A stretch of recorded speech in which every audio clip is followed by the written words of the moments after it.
And I'm hopeful that 2021, we will finally have ads on lockdown. Wait, that's not a great word to use in 2020. I'm hopeful that in 2021, we will finally have I'm so out of breath. 2020 is over. That means it's time to look back on our business year and review it. The good, the bad, the ugly. So in today's video, I'm walking you through my 2020 year in review. Now this is my 5th year in review. I highly recommend you do this for your own business because the perspective you gain from looking back and then looking forward is priceless. Now, if you'd like, you could review my 2019 year in review video right here. That's where I shared what my big goal was for 2020. So if you want to get up to speed with what I was aiming to achieve in 2020, watch this video first. And be sure to stay until the end of this video where I'm going to share whether I hit my big goal for 2020.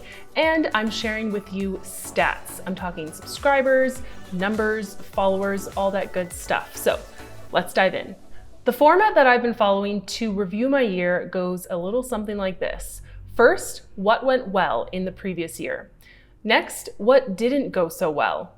After that, I'll share what I'm working towards in 2021. And lastly, I'll share my theme for 2021. So let's talk about what went well for my business in 2020. Well, if you watched my 2019 year in review, you would know that my word for 2020 that I chose was visibility. And this was the first thing that went well for us in 2020. I really feel like I encompassed this word. And when I look back on what happened in 2020, my brand was a whole lot more visible than ever before. I'm talking podcast appearances with none other than Amy Porterfield, Kathy Heller. I partnered up with some dream brands like Social Media Examiner and Digital Marketer. I mean, these were the brands that I would go to their conferences and I would look at the speakers on stage and think, I hope that's me one day. Of course, we know with 2020, everything went virtual, so there was no opportunity to speak on stage for some of these brands, but I was really happy to partner with them, whether it was their podcast or virtually for one of their conferences. Achieving visibility is even more apparent when I look at my social media channels. When I look at my Instagram account and my YouTube channel, these accounts grew in 2020 more than ever before. Now, how much they grew, well, I'm going to get to that in a little bit. The second thing that went well in 2020 was I was able to host a small team retreat in Mexico before the whole world shut down. So while I invited all my team members, whether they're full-time or part-time, what ended up happening was just 2 of us, Kaylee and I, ended up going to Puerto Escondido in Mexico. We did the digital nomad thing. We rented a nice hotel for the week and worked remotely from a co-working space called Selena. But more than that, because we are a remote first team, that week we spent together was really great for me as a CEO to get to know my team member on a deeper level. And I hope she got the same out of that experience as I did.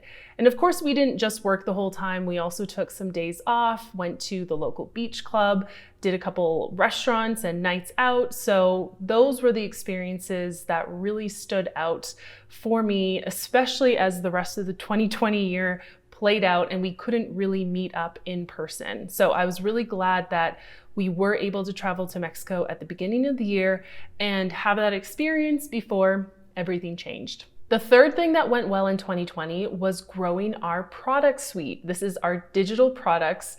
And unexpectedly, 2020 became the year of the vaults for me and my business.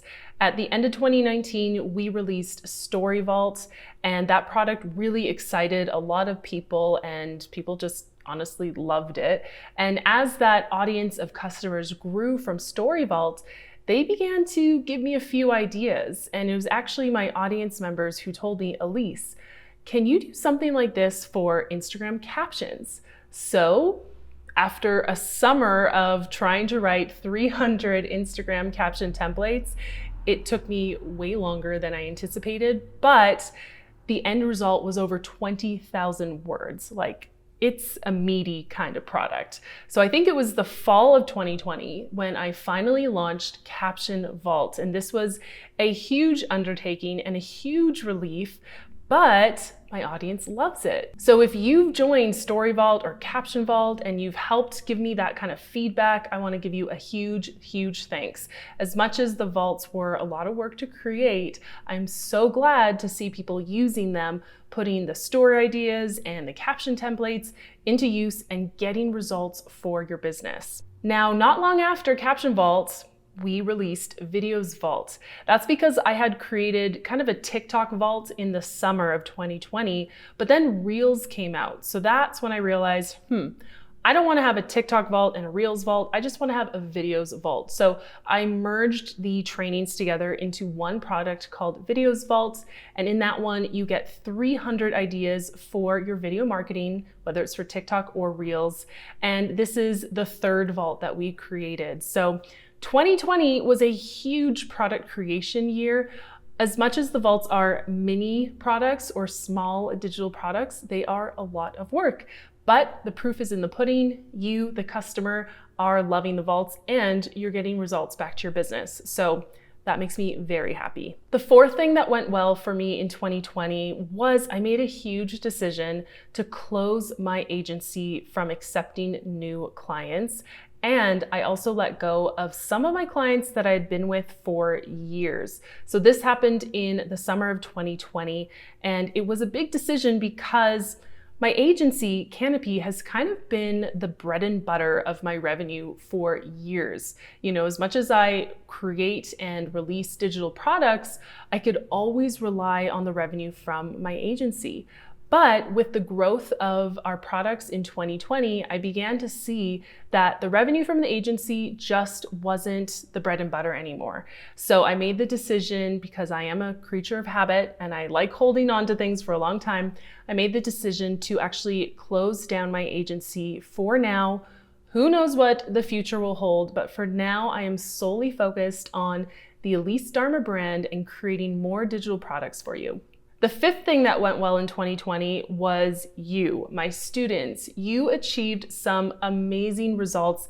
And honestly, this is what is giving me so much satisfaction about running my business today, because it's no longer about the results that I can get for myself. It's about you and the results you can get for your business. So when I think of people, I'm thinking of Adrienne, a bar instructor who had to pivot her business to the online space in 2020. And 6 months later, after moving to the online space, her business hit 6 figures.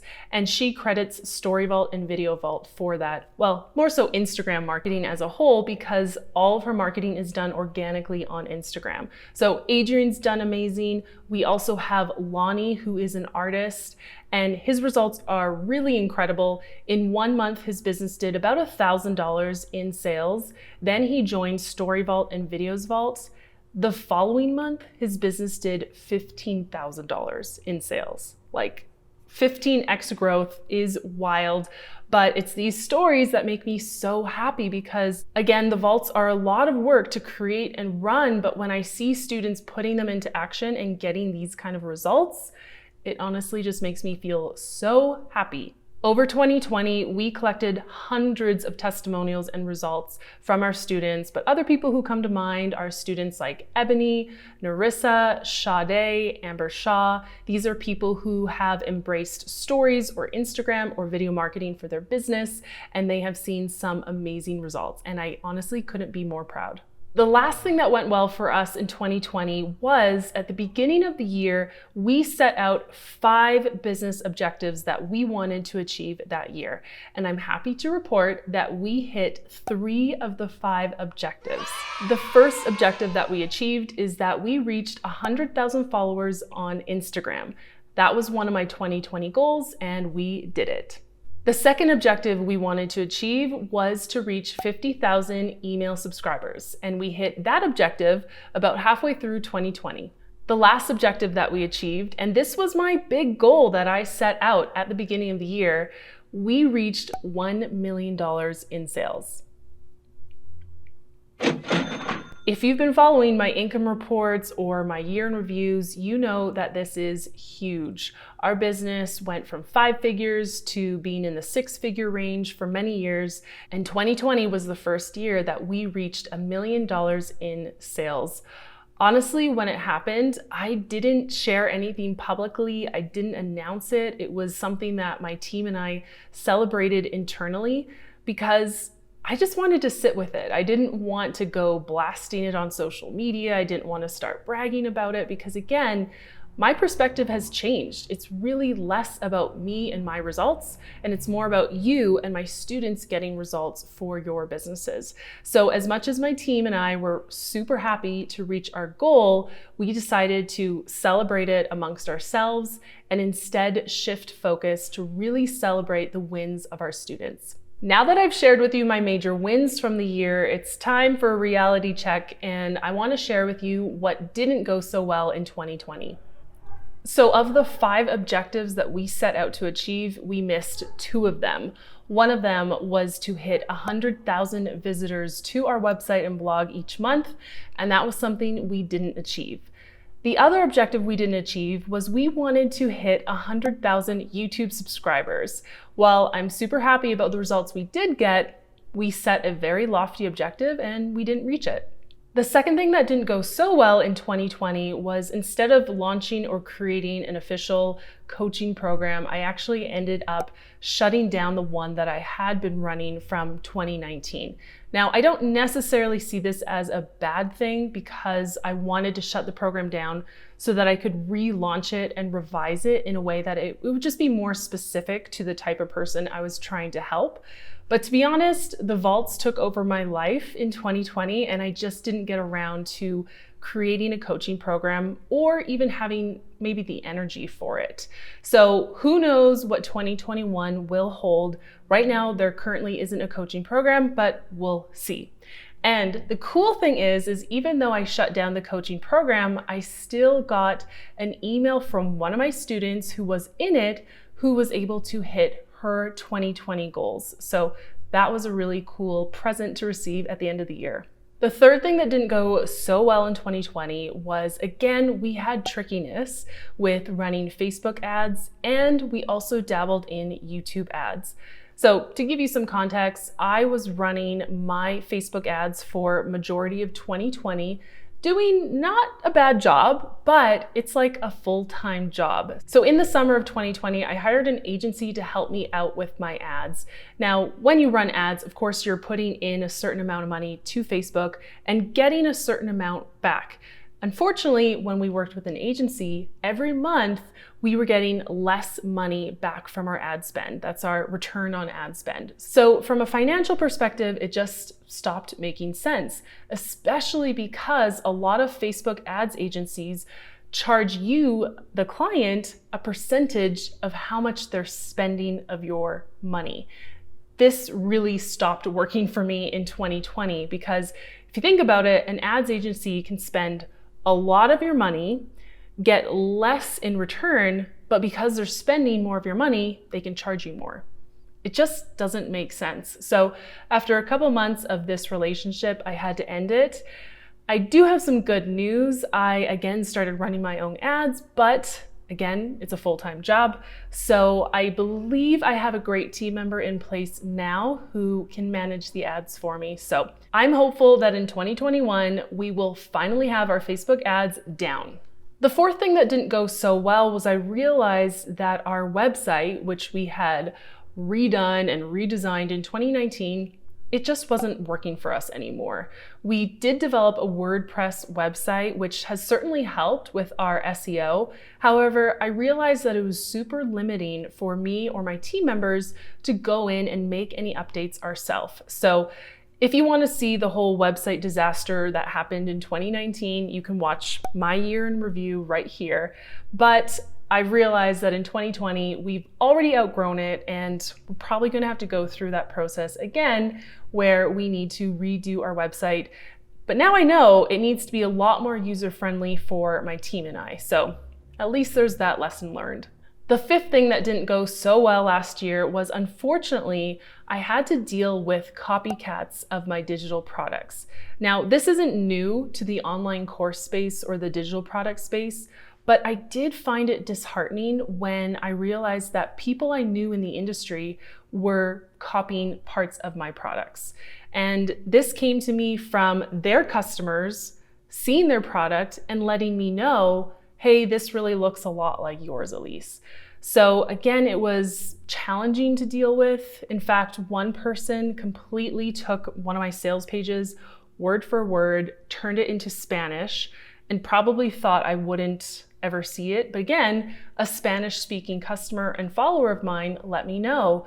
And when I translated it through Google Translate, it was literally the same sales page. With this example, I was completely floored, and I actually ended up recording their page next to mine and showing my Instagram followers that this is a thing, it's a reality of having digital products. But I still don't want that to stop you from creating digital products. 99% of people are awesome. I love them. It's a very small percentage of people who are going to do something like this. So I've come up with systems and ways to deal with this so that I'm not personally having to see it. And again, it just comes with the territory. But the pros definitely outweigh the cons, but unfortunately, it is a reality of this business model. So that's my 2020 in a nutshell. The question now is, what am I working towards in 2021? Well, last year, the big goal was to hit $1 million in revenue, which we did. And for 2021, I'm shifting focus a little bit. Rather than making my big focus another revenue goal, instead, I'm working on doubling our customer base. So in 2020, we were able to acquire over 20,000 customers, which is like mind-boggling. And in 2021, I am working on doubling that. So by the end of this year, I would love to see our customers anywhere between 40 and 50,000. The reason why I'm shifting our focus away from a revenue goal to the number of people we want to help is exactly for that reason. I want to make it less about me and my business and our revenue, and I want to help more people. So if we can double our customer base, we can have a greater impact in terms of helping our customers grow their businesses. So it's a really cool ripple effect that I'm looking forward to seeing. All right, the fourth part of my review is sharing what my theme is for this coming year. Now in 2020, my theme was visibility, which I thought we honestly did a great job of. And in 2021, my theme is visibility. If it ain't broke, don't fix it. So visibility worked really well for us in 2020, so I'm sticking with it for 2021. And just for fun, let's run through some of our final stats from the 2020 year, shall we? So in 2020, I took 6 trips. That's in comparison to 8 trips in 2019, which to be honest is pretty good because of everything that happened in 2020. Now, just as a caveat, we did less traveling per se, but more so I would say slow travel. So my now fiance and I would travel to a location like BC, which is another province in Canada, and we'd stay there for 6 weeks. So that's why the number of days that I worked and traveled abroad is quite high for 2020. It's 154 days compared to 71 days in 2019. We did less backpacking and more short-term moves. So that was really cool to experience. In terms of revenue for 2020, we did hit our sales goal, which was 1 million in sales, which is so cool when you compare it to 2019, where we were just shy of $400,000 in revenue. In terms of our students, we are now at over 20,000 students, which is crazy because in 2019, we were just over 2,100 students. Our number of email subscribers reached 55,011 people. That's in comparison to 2019, where we had just over 26,000 email subscribers. Our Instagram followers at the end of 2020 was 122,864 people. That's in comparison to just over 77,000 Instagram followers at the end of 2019. Our Pinterest followers grew. We have 8,000 followers there with over 2 million monthly views. That's in comparison in 2019, we had just over 5,800 Pinterest followers. Our Facebook page followers increased to 13,200 in comparison to 4,200 in 2019. And our YouTube subscribers, by the end of the year, we reached 45,500 subscribers. At the beginning of the year, we were at 6,611. So awesome growth that I'm really proud of. Last but not least, the number of contractors for our team, we are at 5, including full-time and part-time people. That's in comparison to 2019, where we had 3 contractors for my agency and 3 contractors for my personal brand. There you have it, my 2020 year in review. I know it was a wild year for business, and I feel so fortunate and grateful that our business was at a point where it was ready for more attention and more traffic, which is what 2020 brought to it. So if you're a business owner looking for visibility, just like my business got in 2020, I'd highly encourage you to check out StoryVault. StoryVault is designed to get you more visibility on the Instagram platform, meaning it will attract more followers to your business who you can then nurture into leads and then customers. So if you're interested in 800 done-for-you story ideas for your Instagram stories to grow your business, head to storyvault.co. And in this video, I did mention my other vaults, so if you're curious, you can check them out at captionvault.co and videosvault.co. To ease and hitting your revenue goals, I'll see you in the next video. Bye. Going for a cozy vibe, and now I am sweating. I need to finally have a, I'm so out of breath. Thanks for watching today's video where I reviewed my year in review. I'm so hot.